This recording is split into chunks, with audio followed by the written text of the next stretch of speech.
Let me share with you the decision of the Honorable Supreme Court of the Philippines in this new case that I am reading. This is about the declaration of nullity of deed of sale, reconveyance, and damages, and for quieting of title. So, basahon na nako. Let's go through this decision together and let's refresh our knowledge on maybe learn some more. Before the court is a petition for review on certiorari under Rule 45 of the Rules of Court filed by the petitioner, questioning the decision and resolution rendered by the Honorable Court of Appeals.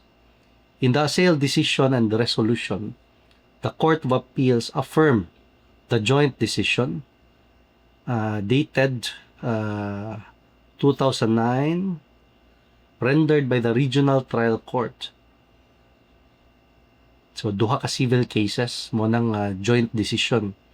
Duha ka civil cases, since joint decision man, so we could assume na apoy joint trial. Otherwise, duha ni ka decision kay gabuwag ang trial sa duha ka kaso. So in this case, since there is a joint decision, we would assume that there was a joint trial. So somewhere in time, no, from the time that the case was filed up to this point, no, when the decision of the Regional Trial Court was issued, before the decision was issued, most likely before trial, gi-consolidate niya ang duha ka cases para joint trial na nahitabo, joint decision. So, mas makatipid man gud ang clients and di pod mabugatan ang korte. So, the essential facts and antecedent proceedings as called from the recital of facts in the sale decision, the essential facts and antecedent proceedings of the instant case are as follows. So, modo ni ang facts. Friends, minum po siya kay makasakit og tutunlan magbasa gud. Wa ni edit akong video. So, please bear with me, no? The instant case stems from the consolidation and joint trial conducted by the Regional Trial Court, tiny text, over two cases filed by both parties. First, civil case for declaration of nullity of deed of sale. So, once manalify ang deed of sale, manapod ni siya action for reconveyance para mabalik ang property and para mabawi imong gasto and kumbaga na punitive aspect ni file for damages ang petitioner. Next would be a civil case for quieting of title and ownership filed by the respondents. Okay, so duha, no? Wala na ko basa tanan para di mo maglibog. So, duha ka kaso. Ang first case is for declaration of nullity of deed of sale, reconveyance, and damages filed by the petitioner. The second is civil case for quieting of title and ownership filed by the respondents. So, nag-iyahay ni silang file og kaso de, ang usa si petitioner. Ang the other case, si respondent ang nag-file. The controversy is centered on lot number 43, no? Ngani ang parcellary number. Lot number 43, which is the subject lot, with its improvement erected thereon.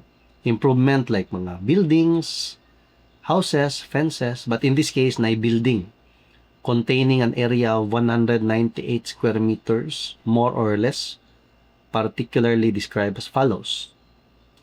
So, it's a parcel of land located somewhere in the Philippines with a technical description. So, di na nato na memorize on sa technical description sa yuta because in this case, no, unless makita na to later nga material and relevant na nga information, di na kaya na siya importante. Okay? The subject lot is covered by a certain transfer certificate of title. Okay? Registered in the name of petitioner's mother. Okay? Si Labnao ang nakapangan sa titulo.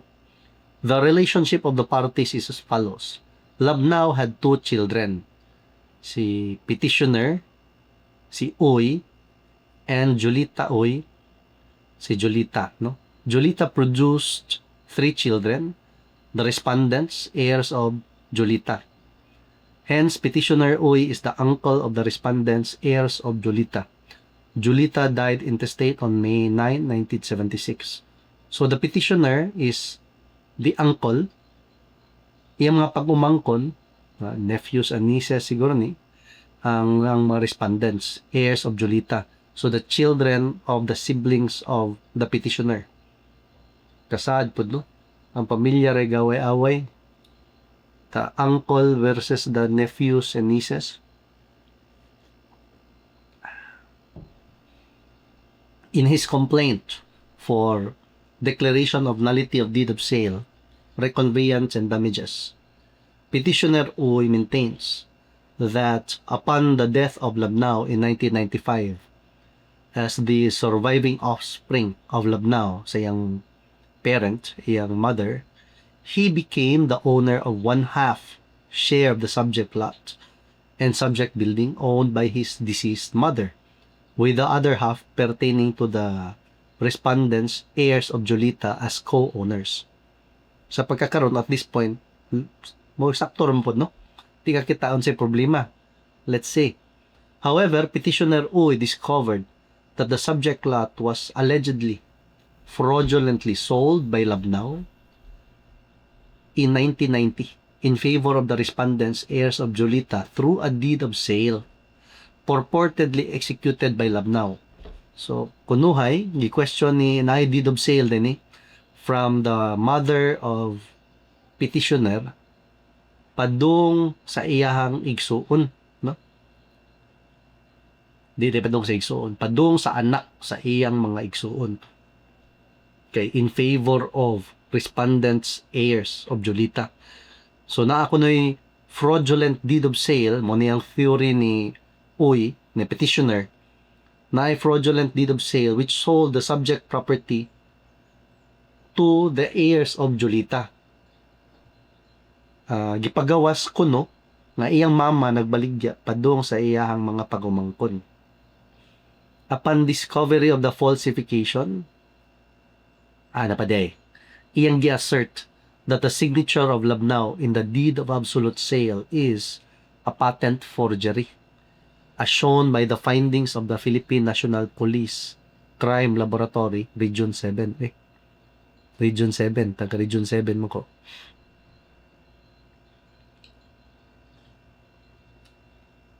Inumta. Upon discovery of the falsification, petitioner Uy confronted his nieces and nephew. So, nieces and nephew din yung mga respondents before the barangay chairman of their place for a possible settlement of the matter, but to no avail. So, nagtry sila og ariglo dito sa barangay pero walay naitabo. Having been deprived of his hereditary rights and co-ownership over the subject lot and the subject building through the fraudulent sale, he prayed for the nullification of the deed of absolute sale, the reconveyance of 1/2 portion of the subject lot, partition and damages. Sa kaninga punto, kung dili to valid ang deed of sale, okay ra po niya ang gi-file, no? Kay nangayo ra sad siya siyang bahin. Wa man niya gitangtangan og bahin ang iyang igsuon. Natanaw na to sa resulta ni. In his complaint, the petitioner Uy also noted that the subject lot and subject building have been subject of a prior action for interpleader. So, nana din siya interpleader filed before the regional trial court by the lessee of the subject building, si Josefa, who filed the said action in order to determine who between petitioner Uy and the respondents, heirs of Julita, should collect the lease rentals. So, kung ikaw gaabang, or ikaw utangan, or ikaw ang payor, ikay mo bayad ba? Kung mo bayad ka sa abang, let's say, money, or any other obligation, galibog ka kinsi mo dawat. Let's just say, na kay utang ni Pedro. Si Pedro namatay. 5 kabuk tao, or 2 kabuk tao, gasulti nga, siya dapat ang mo receive sa imuhang payment nga utang ni Pedro. Maybe for rent, for the purchase of property, or any contractual obligation. Di gay ka sure, ayaw ibayad. Kay ikaw mo yung ang problema mo na kung imo ibayad, what if ang imong gibayran dili siya sakto nga party, no? So dili siya mahimo nga payment in due course. Mahitabo, it will be as if wala ka ni bayad sa imong obligation to the real creditor. So maayo na file nimo action for interpleader. In principle, imo i-deposit ang kwarta dito sa korte. Magkaso na sila dito kinsa tong mga ga-claim, kinsay dapat nga rightful creditor. Then ang court mo decide kinsay angay mo receive sa payment. At least samot na kung dako ang amount, dili ka ma-appeal sa ilahang problema. Kay kung mubayad ka ni creditor number 1, kihaon sa ka ni creditor number 2, 3, 4, 5 na let's just say igsuon ko na sila or sila na owner sa collectible nga imong dapat bayran. So mas maayo imong filean og action for interpleader so that it will not be for you to determine who should be the rightful party to receive the payment. It will be for the court, and the persons alleging to be the rightful creditor, sila na maoy mag-protect sa ilang rights before the court in the action for interpleader. Okay? So the regional trial court rendered a decision adjudging the respondents, heirs of Julita, as the exclusive and absolute owners of the subject lot and building. However, later on, the Honorable Court of Appeals reversed the said decision, and without ruling definitely on the partnership, without ruling definitively on the ownership of the said properties, held that the respondents, heirs of Julita and petitioner Uy, are entitled to an equal share of the proceeds of the rent due from Josefa.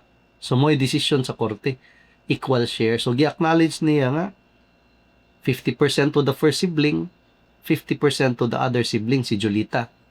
So ang receive sa share ni Julita ang heirs ni Julita. So it would be as if at this point wala gi-acknowledge sa court in that interpleader case ang katong deed of sale kuno executed by Labnao, the deceased mother, to the children of Julita. So on their part, the respondents, heirs of Julita, assert in their petition for quieting of title and ownership that they have acquired ownership over the subject lot when they purchased the same from their grandmother Labnao, as evidenced by the deed of absolute sale. So ilang theory is napalit naman na mo during the lifetime of Lola, no, their grandmother.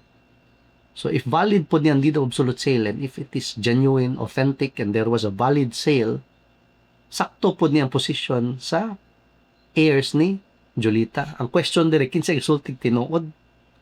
Di man yung gisultig tinuod, no? Ang question dire is, valid ba, authentic, kaning deed of sale nga gi-execute sa mother ni petitioner Uy and si Julita to the children of Julita, no? The sale from Labnao to her grandchildren, the children of Julita, valid ba ni ang sale? Kay kung valid, then wala na ibahin ani si petitioner. But kung dili ni valid ang sale, then 50-50 si petitioner and his sibling nga patay na, in which case ang mga anak ni Julita. And prior to the said sale and during the lifetime of their mother Julita, the latter allegedly constructed a subject building on the subject lot.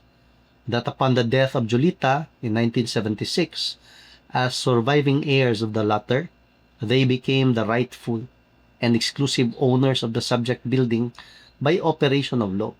Hence, the respondents, heirs of Julita, maintain that their claim of ownership over the subject lot and the subject building is now absolute, and that petitioner Uy's demand for reconveyance constituted a cloud obscuring their title and thus should be quashed. No? Mao man na ang quieting of title, imong i-clean ang cloud sa imuhang property, sa imong ownership. The respondents heirs of Julita also assert that petitioner Ui's allegation that the deed of absolute sale is fictitious is belied by the prior dismissal of a criminal case for falsification filed by petitioner Uy against the respondents heirs of Julita. Agrabihan na day kaso no? Kung gasanga-sanga na. Kanilang daan nga Supreme Court case, duha ka civil actions ang origin. Before that, tanay criminal case between the same parties, more or less, no? Kay kanang criminal case, people, the Philippines man na. Ang real party na isang statement. At syempre, ang private complainant, ang pasimuno og to katong complainant, no? In this case, the petitioner. Yan napadyod to'y kaso for interpleader para sa rentals. Bati kayo, no? Unfortunate ba? Nga nabilin, ang problema, gaaway na noon sila. Imbis nga bahinon og sakto. Ang nindot untaan to, before namatay, or mo na akong style na, no? Mag-practice, akong practice. Let's just say, si Labnaw, ma-execute o deed of sale to the children of Julita. Ang maayo na, aside sa disinterested witnesses, butangan ni mga to written conformity or written notice and conformity to the children of Labnaw. Katong nga possible oppositors ba? Possible na musupa or possible persons who may later on question the validity and authenticity of the sale to the children of the heirs of Julita. Kana lang daan, dako kayo og masalbar sa legal fees, dili mabugatan ang korte, dili mabugatan ang kliyente, and it's as if free, no? Ang kana siya nga remedy. Imo lang padtuon og appeal tong si petitioner og iyang sibling, si Julita og si Uy, papirmahon tato dito sa deed of sale executed by their parent, their mother, to their grandchildren. Written conformity. Balag dili sila party, but it can no longer be denied later on. At least it will not be easily denied nga nahibaw sila about the sale. So wala na rason kaayo or gamay na lang jud kayo og chance nga napay mo reklamo. A little extra step punta na for the person preparing the deed of absolute sale by Labnaw to the children of Julita. Dili unta maabot sa ingani kadaghan nga away among family members.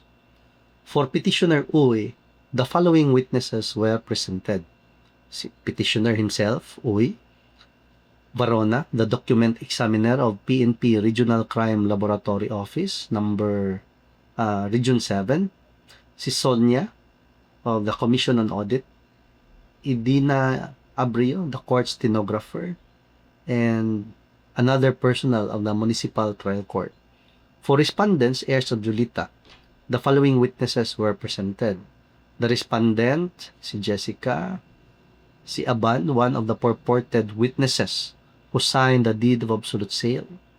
Attorney, the notary public, no? The attorney who supposedly notarized the deed of absolute sale. Muna ako basta ka ng magnotaryo, bahalag gamay kay kung manotaryuhan. Di jud ka monotaryo og wa na diha sa mga tubangan. Picturean jud na nimo. Kay ngani magkaso di ka makuyawan kung tinuod nga nianha jud na sa imong atubangan.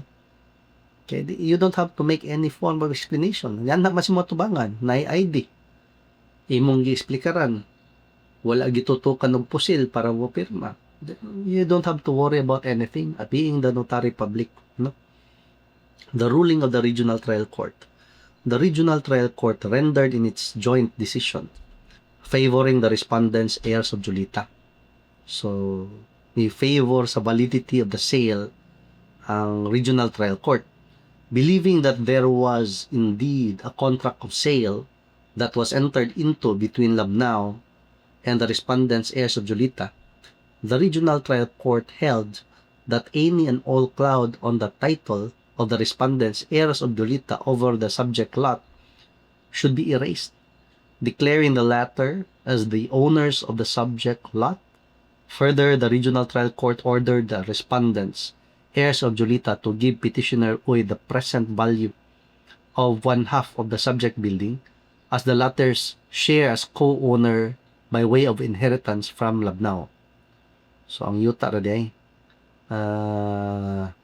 cloud on the title of the respondents over the subject lot should be erased. So, kani nga basahan na to, no? Akong interpretation na ni, napalit ang yuta. Ang katong building, gi-inherit. Asig nasayop ko, katong tanawon ba? Further, the Regional Trial Court ordered the respondents, heirs of Julita, to give petitioner Uy the present value of 1/2 of the subject building as the latter's share as co-owner by way of inheritance from Labnao. So, gi-inherit ra ang building, ang napalit ang yuta. Lastly, the Regional Trial Court held that once the above-mentioned value is fixed and petitioner Uy's shares given to him, the title to the subject building shall be bestowed upon the respondents, heirs of Julita, in exclusive ownership. The dispositive portion of the joint decision reads, premises considered, the court hereby rules and declares the following: to erase the cloud on the title to lot number 43 of Jessica, Joselito, and Janet, all surnamed the same, with the same surname, and thus declare them owners thereof, and for Uy, his heirs and assigns to respect such ownership. Okay? To be given to the petitioner Uy by Jessica, Joselito, and Janet, all surnamed the same, being siblings, the present value of 1/2 of the building, present value as his share, being a co-owner thereof by way of inheritance from his mother, to be determined by an independent commission composed of 3 appraisers nominated by Uy, the heirs of Julita, and the court. Until then, the sharing of rental shall be maintained. Once the value is fixed and the 1/2 portion paid by the 3 jointly, title to the building shall be reposed to them in exclusive ownership, and to charge the cost of the suit jointly upon the parties. Patas, no? Silang duha mo gasto sa kaso.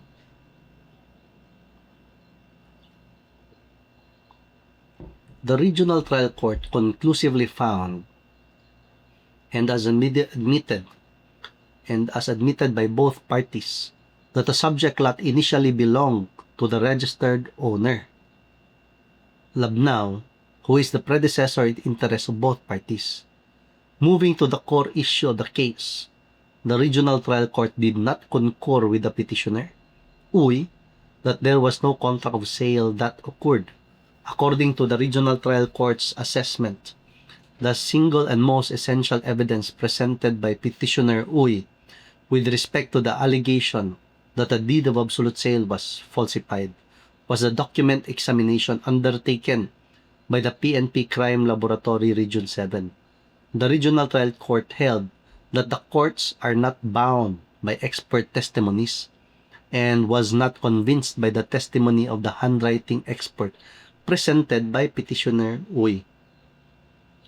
The Regional Trial Court also stressed on the fact that the deed of absolute sale was notarized, explaining that a notarial document must be sustained in full force and effect. Mamugod na ang presumption, no? Kung ang document manotarize siya, from a mere private document, it becomes a public document. And there is a presumption that the signature or the document was genuinely executed, no? That it is authentic, and that the signature or the execution of the document, it was acknowledged before the notary public. So mawala ang, you have to prove, no? You have to prove forgery. So if diliin mo na ma-prove ang forgery, then mahog ang presumption of authenticity sa pirma, genuineness and due execution of the document, it will remain. So mo na siya effect sa notarization. With respect to the subject building, the Regional Trial Court held that Labnao excluded the building in the conveyance, no? Wala gyapil. In effect, She wanted that her heirs share it. Since the court finds that the same belonged to Labnao, one half of it should be given to the petitioner, Uy, as in fact in the earlier case between the parties respecting the division of rents, the Court of Appeals deemed it wise to effect an equal sharing of the same. So should this court, because petitioner Uy established that he and Labnao built the existing building, it belonged to Labnao but not included in the sale. Feeling aggrieved, petitioner Uy appealed before the Court of Appeals.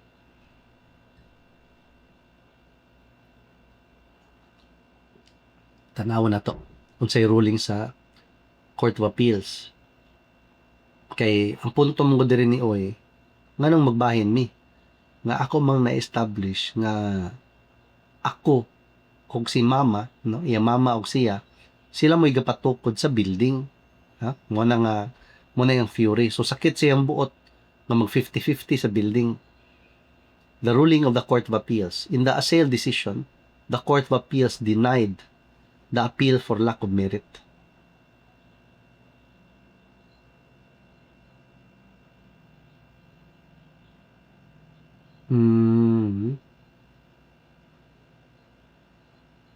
Diri sa din, no? Nindot kung karon ra sa nako nabantayan, na-appreciate na to ba nga kani diri the regional trial court conclusively found and as admitted by both parties, no, nga kung man to admitted man to nga si Labnao ang ilang mother ni Uy ug ni Julita mo'y tagya sa lot.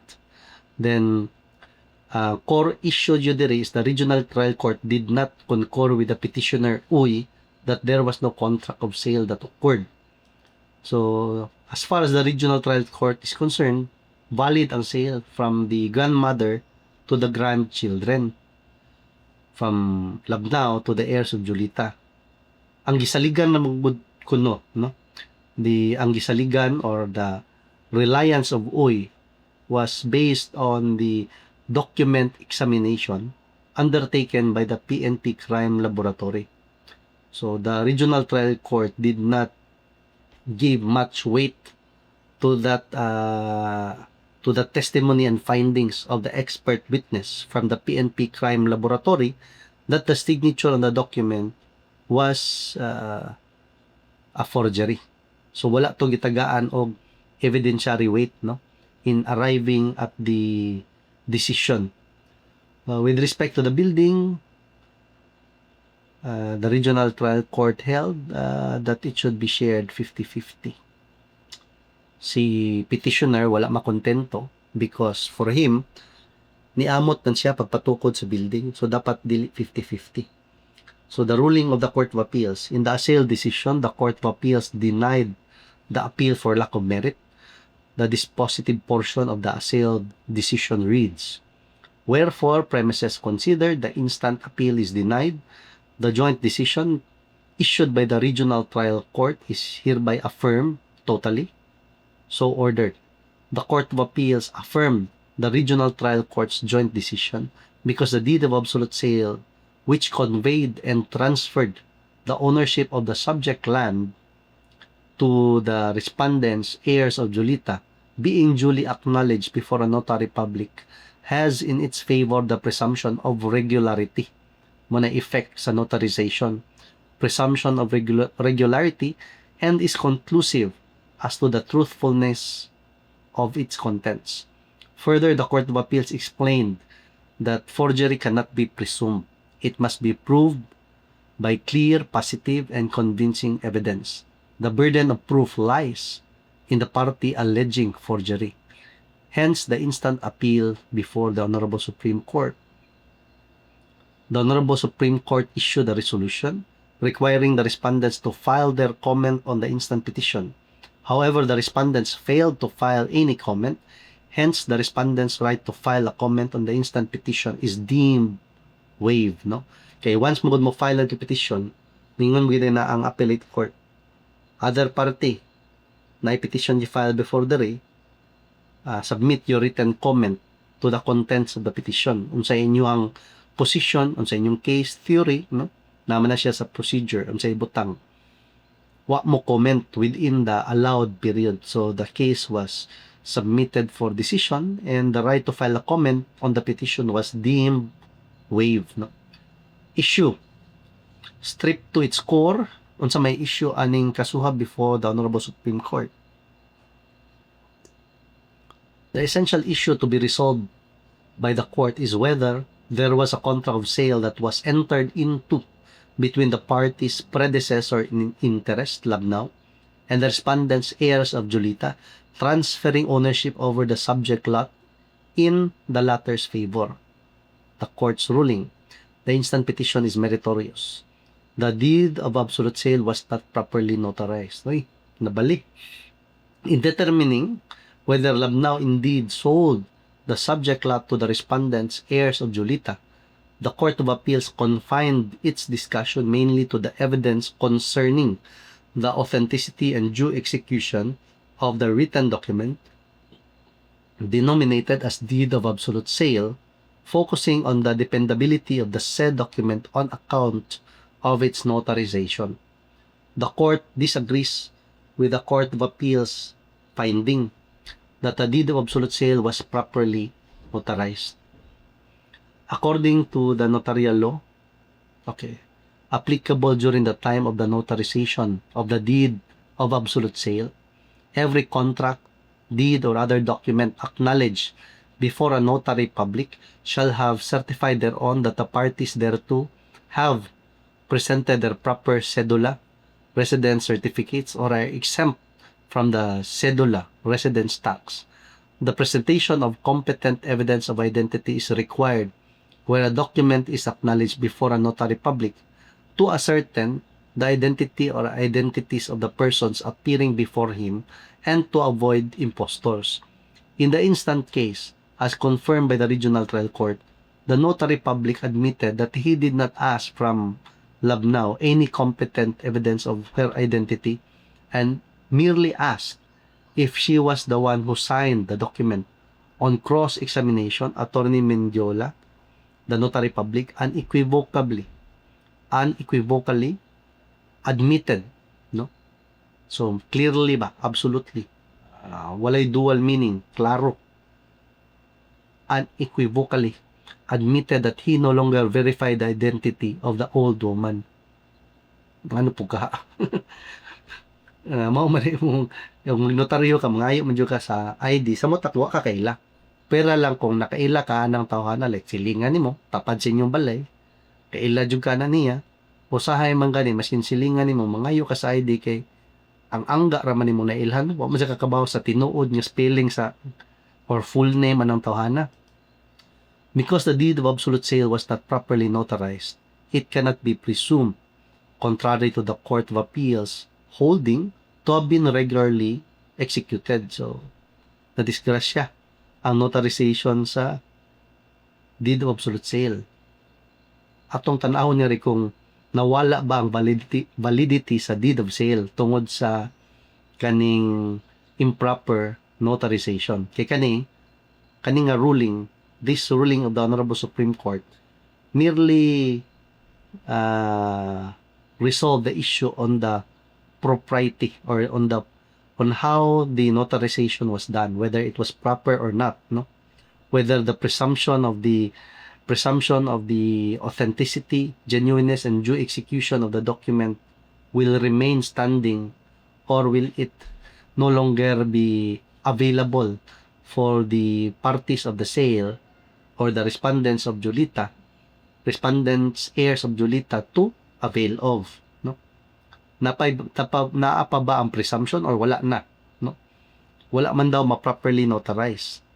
So, because it was not properly notarized, it cannot be presumed to have been regularly executed. So, ako ang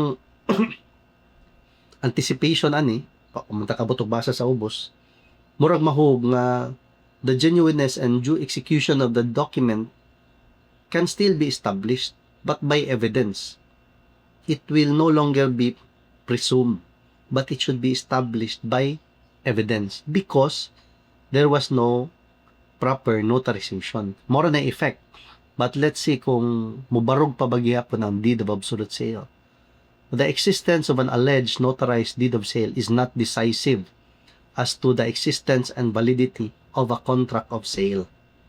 A contract is a meeting of minds between two persons whereby one binds himself or herself with respect to the other to give something or to render some service. Article 1458 of the Civil Code in turn defines a sale as a contract whereby one of the contracting parties, the seller, obligates himself or herself to transfer the ownership and to deliver a determinate thing, no? Something that is identifiable, claro, no? Clear object.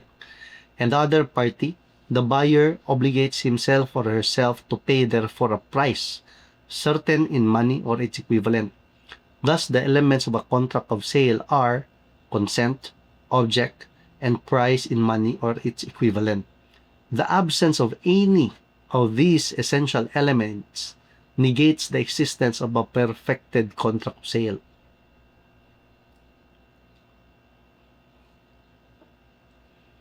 A contract of sale is a consensual contract. No?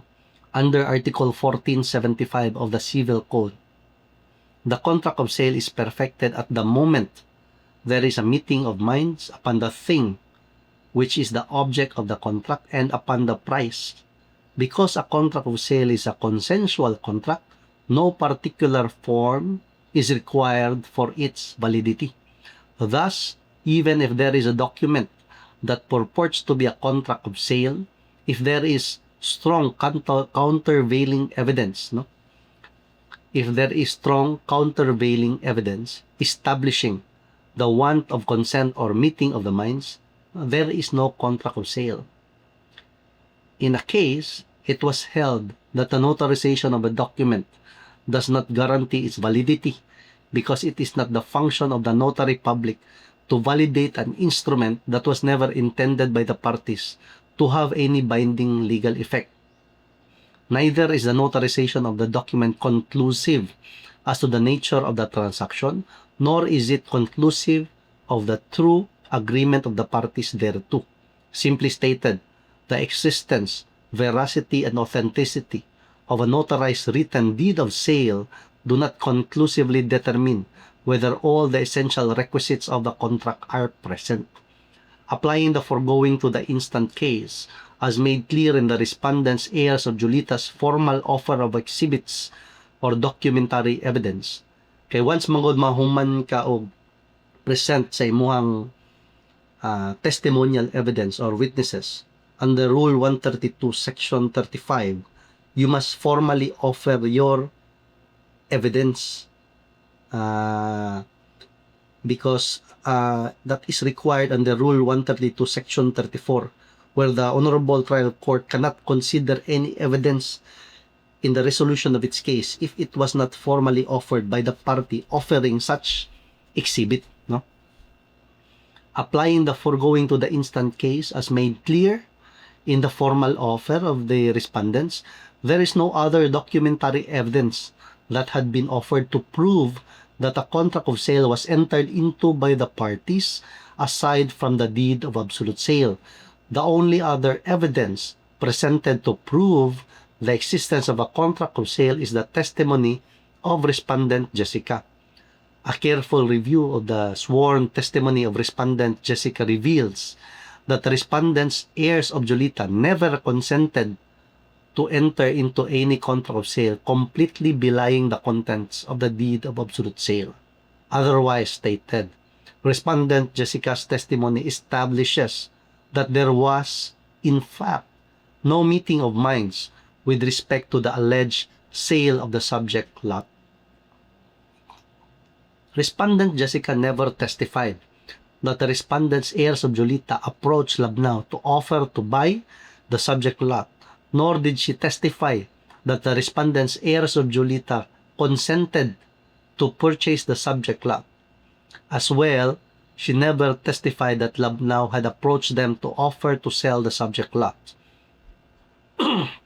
In short, the testimony of Respondent Jessica is devoid of any contention that there was any offer and any acceptance of such offer to buy the subject lot. Indeed, during cross-examination, respondent Jessica even candidly admitted to the respondent's heirs of Julita that they did not have any participation in the drafting of the deed of absolute sale, and that all the siblings were surprised. No?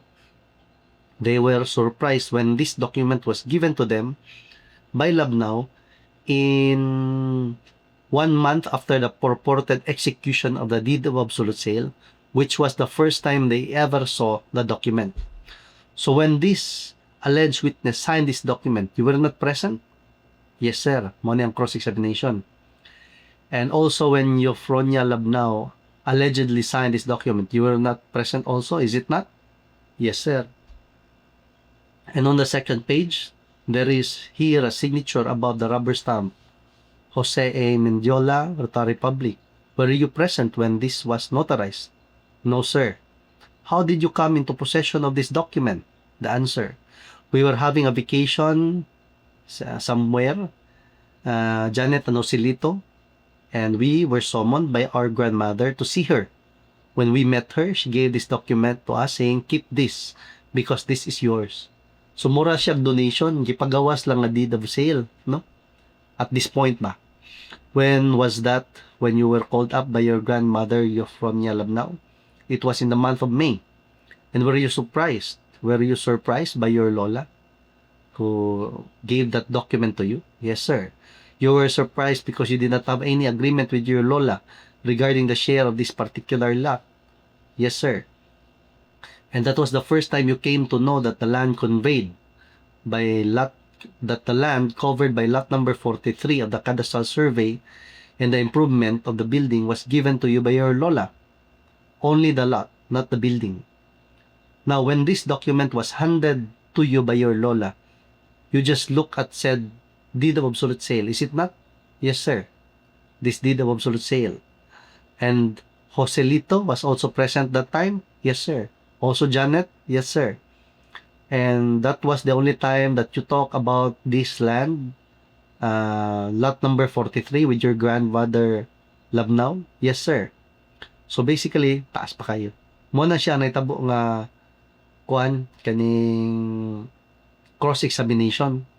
In other words, the sole witness presented by the respondents, heirs of Julita, to prove the existence of the contract of sale, actually testified that there was never any agreement on the part of the respondents, heirs of Julita, to purchase the subject lot from their grandmother, and that they were even surprised that a deed of absolute sale even existed in the first place.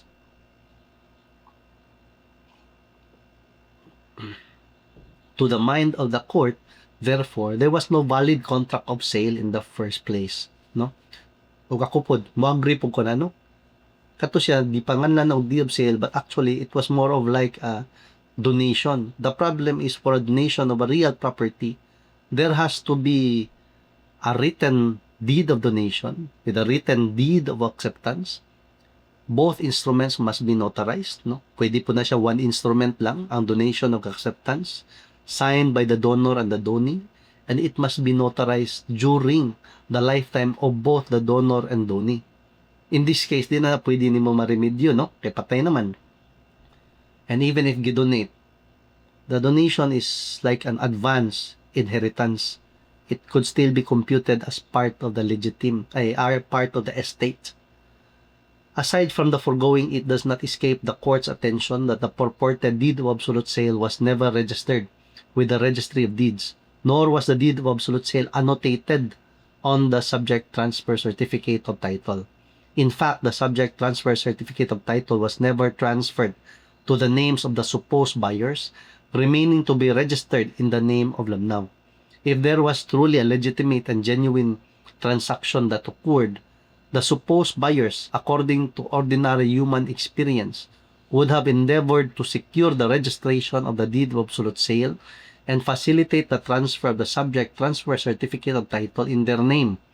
Hence, the court, no, referring to the Honorable Supreme Court, is convinced that there was no contract of sale.